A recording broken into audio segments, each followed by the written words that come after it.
সাইদি সাহেবকে ভালোবাসেন? আস্তে করে বলেন, ভালোবাসেন? আল্লামা সাইদি রাহিমাহুল্লাহ, তাকে নিয়ে গান গাওয়া যায় না, তাকে নিয়ে গান লেখা যায় না। তার ভালোবাসা অন্তরে ধারণ করে, তাকে হৃদয়ে লালন করে দিন বিজয়ের জন্য, নিজেকে শাহাদাতের জন্য প্রস্তুতি নেওয়া যেতে পারে। আল্লামা সাইদি কেবল একটি নাম নয়, আল্লামা সাইদি একটি প্রেরণার নাম। আল্লামা সাইদি বাংলাদেশের ইসলামী আন্দোলনের একটি ইতিহাসের নাম। আল্লামা সাইদিকে ভালোবাসে যারা, আমার হৃদয়ের কথাগুলো শুনবে তারা। এ কোনো গান নয়, শুধুমাত্র তাকে নিয়ে আমার ছোট্ট অভিব্যক্তি।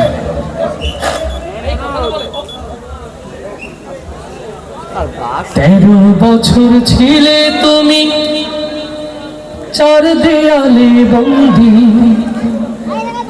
জালিম শাহির সাথে তবু করনি তো সন্ধি।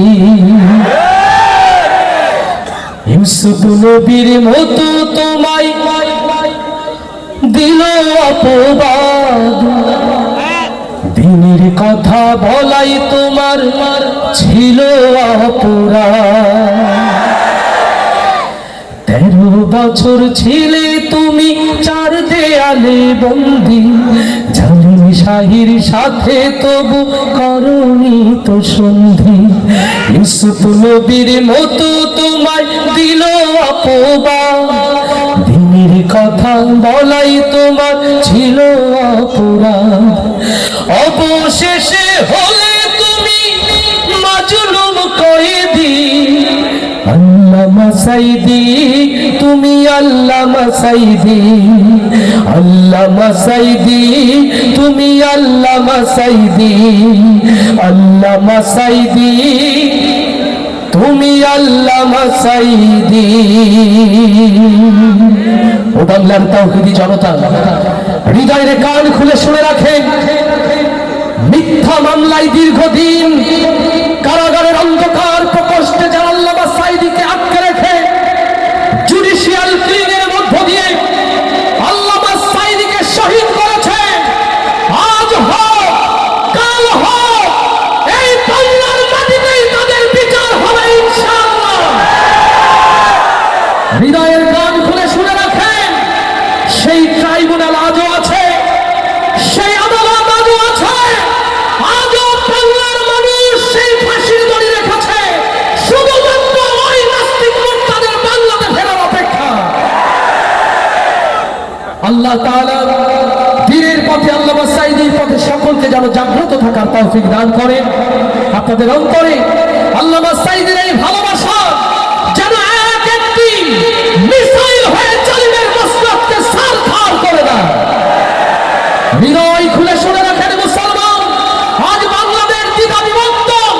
একটা হয়েছে দ্বীন ইসলামের দল, আর একটা হয়েছে শয়তানের দল। অতএব এখনই সিদ্ধান্ত নেওয়ার সময়, আমরা কি শয়তানের দলে যাব নাকি দ্বীন ইসলামের দলে থাকবো, সিদ্ধান্ত নিতে হবে মুসলমান। এই জমিনের ইসলাম থাকবে কি থাকবে না, এই জমিনে মুসলমানের তাজিম তামাদ্দুন থাকবে কি থাকবে না, আগামীতে সেই সিদ্ধান্ত বাস্তবায়নের জন্য যদি মাথায় কাপড়ের কাপড় বেঁধে রাজপথে নামতে হয়, ওখানে বলেন মুসলমান, তার জন্য প্রস্তুত আছেন কারা কারা তাকবীর ধরে দিয়ে